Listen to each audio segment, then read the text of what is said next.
పాత్రికేయ మిత్రులందరూ కూడా నమస్కారం. ఈరోజు మనకి ఏలూరు రూరల్ పోలీస్ స్టేషన్ పరిధిలో కొమడవోలు అనే పాలగూడెంలో ఇందిరమ్మ కాలనీలో జరిగినటువంటి హత్య కేసులో ముద్దాయిలను అరెస్ట్ చేయడం జరిగింది. దాని విషయమే మనం ఈరోజు ఈ పత్రికా సమావేశం ఏర్పాటు జరిగింది.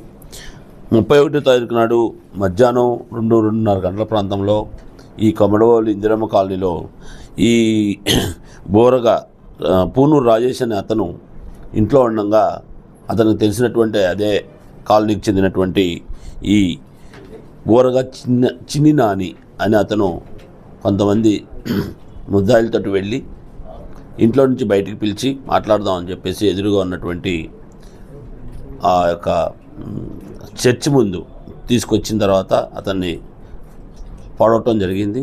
అతను బ్లడ్ ఫుల్లో ఉండగానే అతను కుమార్తె వెంటనే చూసి అరిసింది. వెంటనే కుమారుడు కూడా బయటకు వచ్చి అందరూ కూడా వచ్చి చూశారు. చూసిన తర్వాత వీళ్ళు గబగబా పొడిసేసేసి చుట్టుపక్కల ఉన్నటువంటి ఈ ముద్దాయిలందరూ కూడా వాళ్ళు ముందుగానే ప్రణాళిక ప్రకారం తీసుకొచ్చినటువంటి ఎత్తిగా కారులో పారిపోయారు. కారు పారిపోయిన తర్వాత వెంటనే మనకి చనిపోయిన అతన్ని వాళ్ళ భార్య పిల్లలు అందరూ బంధువులు కూడా ఇమీడియట్గా అతను తీసుకొని గవర్నమెంట్ హాస్పిటల్కి వచ్చిన తర్వాత మన గవర్నమెంట్ హాస్పిటల్లో వచ్చినటువంటి సమాచారం మేరకు ఇమీడియట్గా rural police station crime number 249/2025 కింద under section 103(1), 351(3), red with 3 and 5 of BNS act కింద కేసు రిజిస్టర్ చేయడం జరిగింది. దీంట్లో దర్యాప్తులో భాగంగా ప్రత్యేకంగా మన 1 టౌన్ CA గారిని మరియు 2-3 బృందాలను ఏర్పాటు చేయడం జరిగింది. ఈ క్రమంలో ఈ కారు ఎక్కడి నుంచి వచ్చింది, మొదటి యొక్క మర్డర్ కేసుకి ఒక చిన్ని నాని అనే అతను తప్ప మిగతా ముద్దాయిలు అవన్నీ కూడా వాళ్ళు ఒకళ్ళిద్దరిని వాళ్ళు చూశారు, కానీ అసలు ఎలా జరిగింది ఏంటనే దానికి ఇచ్చేశారు. తర్వాత కొంతమంది ఏమో మిగతా ముద్దాయిలను కూడా చూడటం జరిగింది. ఈ క్రమంలో ఈ యొక్క నాని ఎలా ఎక్కడికి వెళ్ళాడు ఏంటనే దాని మీద చూసుకుంటా వస్తే ఆ యొక్క కాన్ఫరెన్స్ ప్రకారం కారుని వచ్చేసి కామరపుకోటలో ఉన్నటువంటి ఊర్లో నియర్ బస్ స్టాండ్ దగ్గర వదిలేసేసి వీళ్ళు పారిపోవటం జరిగింది.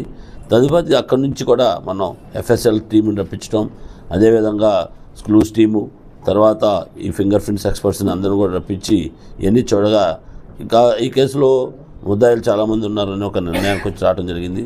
దీనిపైన మన 1 టౌన్ CA గారు స్పెషల్ టీం ఫామ్ చేశాము. ఈ స్పెషల్ టీం ఫామ్ చేస్తే ఈరోజు ఉదయం వీళ్ళందరూ కూడా మనకి NHC హైవే వెనక రత్నాస్ రెస్టారెంట్ వెనక భాగంలో వీళ్ళందరూ కూడా అక్కడి నుంచి ఎలా వెళ్ళిపోవాలని పన్నాగం చేస్తుండగా వీళ్ళు పట్టుకోవడం జరిగింది. ఇందులో ముఖ్యంగా ఏదైతే బోరగా చిన్ని నాని అనే అతను ఉన్నాడో ఇతను అదే ఏరియాకు చెందిన అతను వ్యక్తి. ఇతనికి ఈ యొక్క చనిపోయినటువంటి పూనూరు రాజేష్కి గతంలో వీళ్ళందరూ ఒకటే దీని కింద ఉండేవాళ్ళు.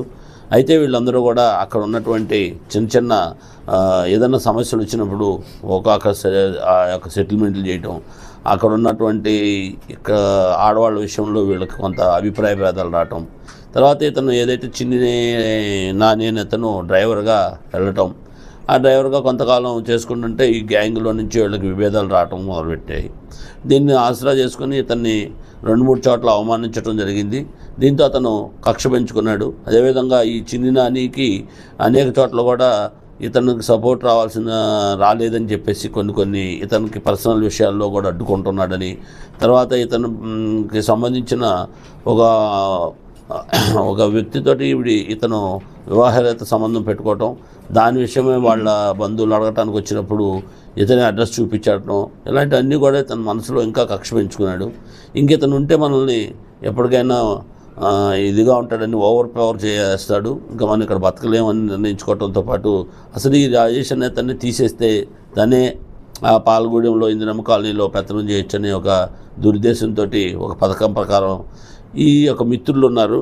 ఆ మిత్రుడు అయినటువంటి ఈ ముద్దాయిలు ఉన్నారు. ఎవరైతే ఈ బాలు, అదే లంకపల్లి బాలకృష్ణ అనే బాలు, తర్వాత సామంతులు అజయ్, ఎరియాస్ బెస్సి, ఈ సింగిరెడ్డి సుధాకర్ రెడ్డి, వీళ్ళందరితోటి ఒక సమావేశం కలిపేసి ఏదో రకంగా ఇతను అంతమొందించాలనే ఉద్దేశంతో ఇతను ఒక ప్లాన్ చేసుకుంటాడు. దానికోసం వాళ్ళ మిత్రులందరినీ కూడా కారు కావాలి దీనికి అక్కడికి వెళ్ళటానికి నిర్ణయించుకొని ఒక ట్రావెల్స్లో తెలిసిన అతనికి కారు కావాలని చెప్పి కారు అద్దెకు తీసుకుంటాం జరుగుతుంది. ఆ తర్వాత మన నలుగురు అయితే చాలు, ఇంకా మనుషులు కావాలని చెప్పేసి ఈ ఉగ్గున షణ్ముఖ వేణుగోపాల్ కటారి పూర్ణ చంద్రశేఖర్ వేణు కూడా పిలిపించుకుంటారు. వీళ్ళ యొక్క పథకాన్ని ఇమీడియట్గా చెప్పడం జరుగుతుంది. ఈ పథకంలో ఏం చేస్తే ఎలాగని చెప్పేసి మాట్లాడుకుందాం రమ్మని బయటికి పిలిస్తే వస్తాడు. ఎట్లాగో పాత పరిచయాలు ఉన్నాయని ఒక ఆలోచనతోటి ఇతను ముందే సిద్ధంగా ఇతన్ని చంపాలనే ఉద్దేశంతో ఉండటంతో ఇతను చాకులు కొనటం జరుగుతుంది. అవన్నీ కూడా పెట్టుకున్నాడు రెడీగా. మాట్లాడదామని ఇంట్లో నుంచి తలుపు కొడితే అతను అప్పుడే భోజనం చేసుకుని బయటకు ఎవరు వచ్చారంటే చిన్ని నాని బాబాయ్ వచ్చాడని చెప్పేసి కూతురు చెప్పడం, ఇతను బయటకు వస్తాడు. ఏంటని మాట్లాడదామని బయటకు రాగానే మాట్లాడుతున్నట్టుగా నటించేసి వీళ్ళు కొంతమంది ఈ ఎవరైతే రాజేష్కి అనుచరులు ఉంటారో ఎవరైనా వస్తారేమో కాపలా కాయటం, కొంతమంది ఏమో ఇది చేయటంతో ఏదైతే చిన్ని నాని అదేవిధంగా అతనితో పాటు బెస్లీ అనే ఇతను తర్వాత ఈ బాలు వీళ్ళందరూ కూడా చుట్టుముట్టి అతను పడవటం జరిగింది. ఈ పడవటం అతను కేకలు విని ఇంట్లో నుంచి కుమార్తె రావటంతో అలానే ఆ యొక్క చనిపోయినటువంటి రాజేష్ యొక్క చెల్లెలు వీళ్ళందరూ కూడా బయటకు వస్తారు. చూడటం వీళ్ళని అమ్మడబడుతుంటే వెంటనే ఈ సుధాకర్ అని ఉన్నాడు, ఇతను కార్ డ్రైవ్ చేస్తూ రెడీగా ఉండి వీళ్ళందరినీ తీసుకొని కారులో వెంటనే తీసుకొని పారిపోయాయి. అక్కడి నుంచి వీళ్ళు బయలుదేరిపోయేసి అక్కడి నుంచి వీళ్ళు కామరపుకోటలో కారు వదిలేసేసి ఎవరి కాళ్ళు తలొక దిక్కున పారిపోవటం జరిగింది. వీళ్ళని వివిధ రకాలుగా చెక్ చేసి ట్రై చేశాము. ఈ లోపల ఈ రోజు నాడు వీళ్ళందరూ ఎటువంటి పారిపోయి ఏదో రూపంలో వీళ్ళు మళ్ళీ దీన్ని తప్పించుకొని అందరం కలిసి వేరే ఊర్లకి వెళ్ళిపోదామని నిర్ణయించుకున్నగా రాబడిన సమాచారం మేరకు వంటం సిఐ గారు వీళ్ళందరినీ కూడా అరెస్ట్ చేయడం జరిగింది. కేవలం ఒక వ్యక్తిగతంగా ఇతని మీద దాడి చేశాడని, చిన్ని నాని అనే అతని మీద దాడి చేశాడనే కారణంగాను, మరియు అక్కడ ఇతన్ని లేపేస్తే తన ప్రాబల్యం పెంచుకోవచ్చు అని ఒక కేవలం దురుద్దేశంతో ఇతన్ని అంతమొందించడం జరిగింది రాజేష్ని. కాబట్టి ఈ రోజు నాడు వీళ్ళు దొరకటంతో వీళ్ళ దగ్గర వీళ్ళు అంతకుముందు వదిలేసినటువంటి కారుని, విధంగానే ముద్దాయిల యొక్క వాళ్ళు ఉపయోగించినటువంటి చాకులు, వాళ్ళ బట్టలు, అదేవిధంగా వీళ్ళు ఏదైతే ఈ దాని పడటానికి స్కూటరు, ఇవన్నీ కూడా, ఎందుకంటే లాస్ట్లో ఇద్దరు చాలా అనుకున్నప్పుడు ఇద్దరు ముద్దాయిలు కూడా వాళ్ళు స్కూటర్ వేసుకొని వస్తారు. ఆ స్కూటరు అన్నిటిని కూడా ఈ కేసులో దర్యాప్తుల భాగం స్వాధీనం చేసుకోవడం జరిగింది. అందరికీ ఈ రకంగా హెచ్చరిస్తున్నాం, ఎవరైతే ఈ యొక్క దందాలకు పాల్పడుతున్నారో, ఈ రకమైన చిల్లర గొడవలకు వెళ్తున్నారో అందరూ తస్మాత్ జాగ్రత్త చెప్తున్నాం.